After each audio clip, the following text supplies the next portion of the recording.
It's 11:30 at night in your kitchen, and your banking app looks like an empty silo. Your paycheck came in, your bills marched down, and now your credit card balance is the famine number glowing on the screen like a prophecy you never asked for. Here on Shepherd's Ledger, we're not going to sell you guilt. We're going to hand you a system, the kind that works when you're genuinely tired, done with speeches, and allergic to fake money miracles. And here's the promise I want you to hold until the end. Joseph's wisdom wasn't predicting the famine. It was building a storehouse before the famine ate the future. If you make 3 specific moves before your next payday, you can stop feeding the cycle, build a real modern storehouse, and start getting your peace back, even if your income doesn't change. Let me say this plainly. If you're working hard and still drowning, you're not lazy and you're not broken. The system is sharp. Rent is sharp. Insurance is sharp. Groceries are sharp. Interest is sharper than all of them because it charges you for yesterday while stealing from tomorrow. That's why Joseph matters. When Pharaoh had his dream, 7 fat cows and 7 thin cows, Joseph didn't answer with vibes. He answered with a system. During the years of plenty, store a portion, build a reserve, create a plan strong enough to survive the years of famine. Most people think that story is about 7 years. Here's the twist. It's about what you do while you still have a choice. Because famine doesn't start the day you hit 0. Famine starts when you keep spending your grain like plenty is permanent. In your life, famine has modern names. Minimum payments, late fees, penalty rates. That gut drop moment when you realize you worked all month just to keep the debt monster calm. Luke 14:28 is where Jesus talks about counting the cost before you build. That isn't condemnation. It's clarity. Debt comes with rules, pressure, and a cost that grows when you ignore it. Our goal here isn't shame. Our goal is freedom, built with biblical financial principles that actually touch your real life. So tonight is a Joseph-style plan for getting out from under consumer debt. 3 moves, simple, measurable, built for someone living paycheck to paycheck with money anxiety, not for someone with unlimited energy and perfect discipline. And we're starting with a visible repair, something you can actually see in your bank app, because your brain needs proof, not poetry. Open your bank right now. Create a separate place for money, a dedicated savings account, a bucket, a sub-account, whatever your bank calls it. If you can, make it a high-yield savings account, because it keeps your money liquid while earning something. Name it one word, storehouse. Then move $50 into it, not 5,000, 50. That transfer is your first brick, a real number, a real place, a real start. If 50 is impossible tonight, move 25. If 25 is impossible, move 10. The size isn't the miracle. The miracle is that you stop living with no storehouse at all. Now we go to move 1. Stop the bleeding. You cannot fill a storehouse while the door's wide open and the grain is spilling out. Most people try to pay off debt while still adding new debt. Then they feel stuck. Not because they're weak, because the math can't win when the leak stays open. Here's the modern reality. The card isn't in your wallet anymore. It's in your phone, your watch, your browser, your saved checkouts, your one-click buys. So the strategy isn't hide the plastic. The strategy is to build digital friction. For the next 30 days, you make new consumer debt harder than impulse. Go into your credit card app and lock the card. Most issuers let you freeze it instantly without canceling it. Freezing isn't a dramatic life decision, it's a gate. Then remove that card from your mobile wallets. Take it off tap to pay on your phone. Take it off your watch. If you use contactless everywhere, you're not behind the times. You're normal. But normal is exactly why this matters. The easier it is to spend, the faster your grain disappears. Next, delete the card from saved checkouts. Amazon, delivery apps, your browser autofill, any store that makes spending effortless. Turn off one click if you have it. If you use buy now, pay later, pause it for 30 days, not forever. 30 days. You're not trying to become a monk. You're building a wall around your future. Your number here is simple. 30 days with no new consumer debt. And because life is real, you need a rule that protects you when you're stressed. You get 3 categories, 3 gates: health, safety, getting to work. If an expense doesn't fit one of those 3, it waits 48 hours. 48 hours isn't punishment, it's wisdom. It turns an anxiety moment into a decision moment. It's Joseph storing grain instead of throwing a feast just because the harvest feels good. Now here's why this first move matters in hard numbers, not motivational talk. If you have a balance of $3,000 at around 25% interest, you're paying roughly $62 a month in interest alone. That's money leaving your life while you sleep. It isn't feeding your family, it isn't building your emergency fund. It's simply rent paid to the past.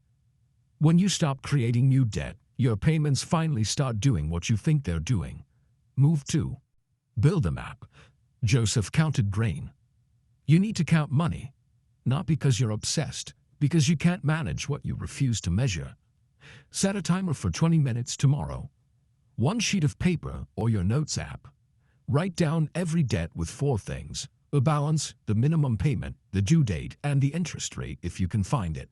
If you can't find the exact interest rate quickly, write high or low and move on. This isn't a test, it's a map out of Egypt. Then do the unglamorous action that prevents 1,000 small disasters. Set autopay for the minimum payment on every account you can. You're not doing this because autopay is magical. You're doing it because late fees are famine taxes. A late fee can be $30 or $40. And some issuers raise your rate after a missed payment. That's grain stolen for nothing. Your number here is 0 missed due dates for the next 60 days. Now the guardrail. Autopay only works if your checking account doesn't go negative. So pick one day, the same day every payday, and do a 5-minute check. Look at upcoming due dates. Look at your checking balance and adjust if needed. If overdrafts have been a problem, set a low balance alert, something like $100. When that alert hits, spending pauses until you check the map again. That isn't fear, that's stewardship with guardrails. Now you choose one target debt. 1. This is where people get scattered and quit. Joseph didn't store a little grain everywhere. He centralized it. He created one system. So choose one account to attack first. You can do debt avalanche, highest interest first, to save the most money. Or debt snowball, smallest balance first, to build momentum. Both work. The mistake isn't choosing the wrong method. The mistake is choosing nothing and drifting. On your next payday, schedule an extra payment to that one target. Your minimum extra number is $50 for payday. And here's the detail that separates trying from crossing the desert. That extra payment happens within 24 hours of payday, before life eats the money. If you wait until the end of the pay period, the money always mysteriously disappears. That mystery has a name: routine. Schedule it, automate it, make it boring. Grain stored by portion, not by mood. Now, if you're thinking, I can't do any of this because I'm already in the red, let's deal with the hard truth that actually sets you free. If you wait to build a storehouse until life feels calm, you will never build one. Calm doesn't schedule itself. Emergencies don't RSVP. And if you live with 0 margin, every surprise becomes a swipe, and every swipe becomes another chain. So while you attack your target debt, you build a small buffer, not later. Now, move 3. Build a starter storehouse that keeps you from sliding back. Your goal is a starter emergency fund of $500 inside that storehouse account you created.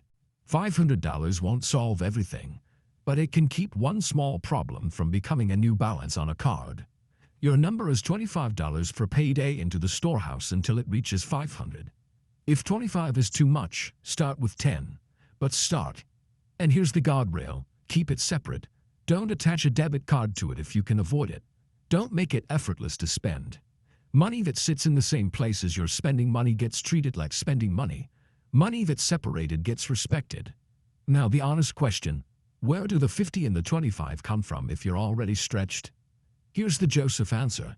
In years of plenty, you store a portion. In modern life, plenty doesn't always mean you're rich. Sometimes it means there is any controllable margin at all. So for 30 days, you do 2 cuts and 1 income move. 2 cuts, 1 income move, 30 days. Hit cuts that don't make you miserable, because misery breaks systems. Cancel 1 subscription you forgot you had. Reduce 1 convenience habit. Eat at home 1 more time each week.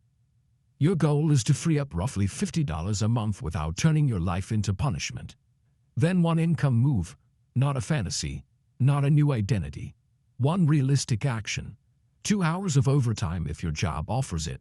A small gig twice this month, one extra shift. One weekend task that fits your life. If you can reach $100 for a payday in total margin, that's powerful. If you can't, aim for 75. If you can't, aim for 50. The point is repeatable. And here's the most important guardrail of all. Extra money does not feed lifestyle first. Extra money feeds the system first. First, minimums are covered. Second, the extra payment to the target goes out. Third, the storehouse deposit happens.